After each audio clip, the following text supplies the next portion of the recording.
ఆకాశవాణి ప్రాంతీయ వార్తలు చదువుతున్నది కోన్రు భరత్ రత్నాకర్.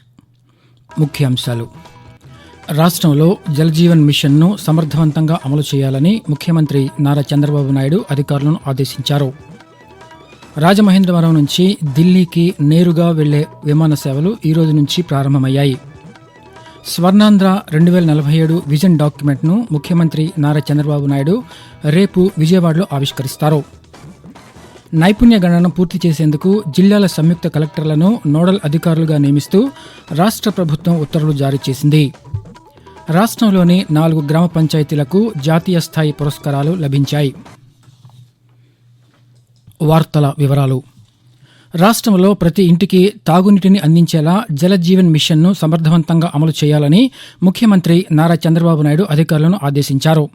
అమరావతిలోని రాష్ట్ర సచివాలయంలో ముఖ్యమంత్రి అధ్యక్షతన కలెక్టర్ల సదస్సు 2వ రోజు కొనసాగుతోంది. సమావేశంలో భాగంగా పలు అంశాలపై జిల్లాల కలెక్టర్లకు ఆయన దిశానిర్దేశం చేశారు. ఈ సందర్భంగా చంద్రబాబు నాయుడు మాట్లాడుతూ, అగ్రికల్చర్, ఇండస్ట్రీ, అదే సమయంలో డ్రింకింగ్ వాటర్, ఆల్ రిజర్వాయర్స్ గానీ కెనాల్స్ గానీ మెయింటెనెన్స్ ఒకటి, అదే సమయంలో గేట్స్ మెయింటెనెన్స్ కూడా.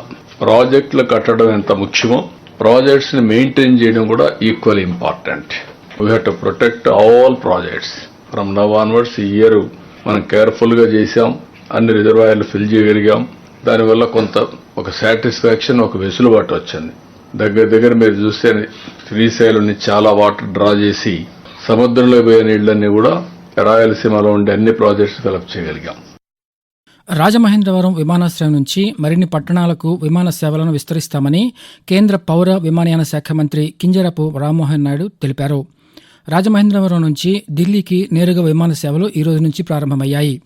తొలి విమాన సర్వీసులో ఢిల్లీ నుంచి కేంద్ర మంత్రి రామ్మోహన్ నాయుడు, పార్లమెంట్ సభ్యురాలు దగ్గుపాటి పురంధేశ్వరి రాజమహేంద్రవరం చేరుకున్నారు. ఈ సందర్భంగా రామ్మోహన్ నాయుడు మాట్లాడుతూ, రాష్ట్రంలో అన్ని విమానాశ్రయాల నుంచి కొత్త సర్వీసులు అందుబాటులోకి తీసుకువచ్చామని తెలిపారు. రాజమహేంద్రవరం విమానాశ్రయం నూతన టెర్మినల్ను త్వరితగతిన పూర్తి చేస్తామని కేంద్ర మంత్రి పేర్కొంటూ, మొన్ననే మీరు చూశారు, ముంబైకి కూడా ఒక ఎయిర్ బస్ తో డిసెంబర్ 1వ తేదీన కనెక్ట్ చేశాం. అంటే రాజమహేంద్రవరం ఇప్పుడు మనకి దేశ రాజధాని ఢిల్లీతో కనెక్ట్ అయింది, ఆర్థిక రాజధాని ముంబైతో కనెక్ట్ అయింది, ఆల్రెడీ బెంగళూరుతో, చెన్నైతో, హైదరాబాద్తో కనెక్ట్ అయి ఉన్నాయి. అంటే దేశంలో ఉన్నటువంటి ప్రధాన నగరాలతో ఇప్పుడు రాజమండ్రి కనెక్ట్ అయి ఉంది. ఇది కేవలం రాజమండ్రి సిటీకి సంబంధించినటువంటిదే కాదు, చుట్టుపక్కల ఉన్నటువంటి ప్రాంతాలకి ఎంతో మంది వినియోగిస్తున్నటువంటి ఎయిర్పోర్ట్. రాజమండ్రి నుంచి అవసరమైతే ఢిల్లీకి కానీ ముంబైకి కానీ వెళ్ళి అక్కడ నుంచే నేరుగా ఇంటర్నేషనల్ ఫ్లైట్స్ తీసుకునే సౌకర్యం ఈ 2 ఫ్లైట్లు కూడా కల్పిస్తుందనేది గమనించాలి. స్వర్ణాంధ్ర 2047 విజన్ డాక్యుమెంట్ను ముఖ్యమంత్రి నారా చంద్రబాబు నాయుడు రేపు విజయవాడలో ఆవిష్కరిస్తారని రాష్ట్ర పన్నుల ముఖ్య కమిషనర్ ఏ బాబు తెలిపారు.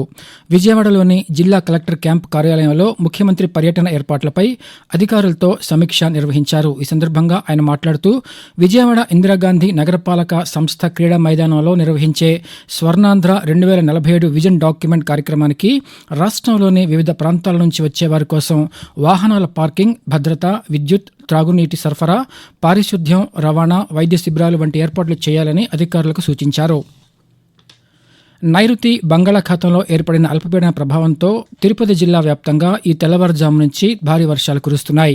లోతట్టు ప్రాంతాలు జలమయమయ్యాయి. తిరుమలలో భారీ వర్షం, చలి తీవ్రత ఒక్కసారిగా పెరగడంతో భక్తులు ఇబ్బందులు పడుతున్నారు.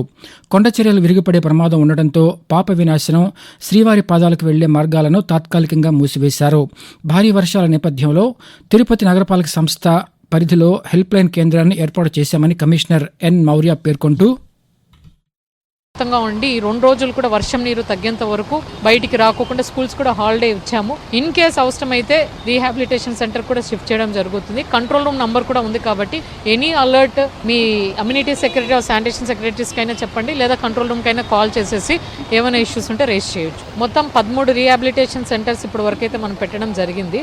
సో యాక్టివేట్ చేశాము. ఇంకా రెవెన్యూ స్టాఫ్ అందరికీ చెప్పాము, ఇంకా ఎక్కడైనా ఏరియాస్లో కావాల్సింటే ఎక్కువ కూడా పెట్టడం జరుగుతుంది. ఇంకా open days, open man holes ఉన్న దగ్గర మనము ఆ బ్యారికేడ్స్ పెట్టేసి అలర్ట్ చేయమని చెప్పాము. రాష్ట్రంలో నైపుణ్య గణనను సమర్థవంతంగా పూర్తి చేసేందుకు జిల్లాల సంయుక్త కలెక్టర్లను నోడల్ అధికారులుగా నియమిస్తూ ప్రభుత్వం ఉత్తర్వులు జారీ చేసింది. సంక్షేమ, గ్రామ, వార్డు సచివాలయాలు, పంచాయతీరాజ్, పురపాలక, పట్టణాభివృద్ధి, రెవెన్యూ, పౌర సంబంధాలు, ఇతర శాఖలకు చెందిన ఎన్యూమరేటర్ల ద్వారా గణన పూర్తి చేసేలా చర్యలు చేపట్టాలని రాష్ట్ర ప్రభుత్వం సంయుక్త కలెక్టర్లను ఆదేశించింది. గణనలోని అన్ని అంశాల్లోనూ కలెక్టర్లు జిల్లా ఇన్ఛార్జీలుగా వ్యవహరిస్తారు. రాష్ట్రంలోని 4 గ్రామ పంచాయతీలకు జాతీయ స్థాయి పురస్కారాలు లభించాయి. ఆరోగ్యకర, సంతృప్తికర త్రాగునీరు, పచ్చదనం, పరిశుభ్రత, సామాజిక భద్రత విభాగాలకు గాను ఢిల్లీలో జరిగిన కార్యక్రమంలో భారత రాష్ట్రపతి ద్రౌపది ముర్ము నిన్న ఈ పురస్కారాలను ప్రదానం చేశారు. ఆరోగ్యకర విభాగంలో చిత్తూరు జిల్లా బొమ్మసముద్రం గ్రామానికి, పచ్చదనం పరిశుభ్రత విభాగంలో అనకాపల్లి జిల్లా తగరంపూడికి, సంతృప్తికర తాగునీరు విభాగంలో అనకాపల్లి జిల్లా న్యాయంపూడికి, సామాజిక భద్రత విభాగంలో ఎన్టీఆర్ జిల్లా ముప్పాళ్ల పంచాయతీలకు జాతీయ పురస్కారాలు లభించాయి. ఆకాశవాణి ప్రాంతీయ వార్తలు వింటున్నారు. విద్యార్థుల్లో సృజనాత్మకతను వెలికితీయడానికి స్మార్ట్ ఇండియా హ్యాకథాన్ 2024 కార్యక్రమం ఎంతగానో దోహదపడుతుందని శ్రీ వెంకటేశ్వర ఇంజనీరింగ్ కళాశాల ప్రధానోపాధ్యాయులు డాక్టర్ ఎం మోహన్ బాబు తెలిపారు. కేంద్ర ప్రభుత్వం ఆధ్వర్యంలో దేశవ్యాప్తంగా నిర్వహిస్తున్న హ్యాకథాన్ కార్యక్రమాన్ని చిత్తూరులోని శ్రీ వెంకటేశ్వర ఇంజనీరింగ్ కళాశాలలో నిర్వహించారు. ఈ సందర్భంగా కళాశాల ప్రధానోపాధ్యాయులు మోహన్ బాబు మాట్లాడుతూ, I'm happy to announce that we are hosting Smart India Hackathon 7th edition grand finale. We are very much thankful to AICT and Ministry of Education for selecting our college as a nodal center. Totally we have 51 teams participating across the India, and we have 21 teams who are participating in our nodal center, Sri Venkateswara College of Engineering Technology, Chittoor.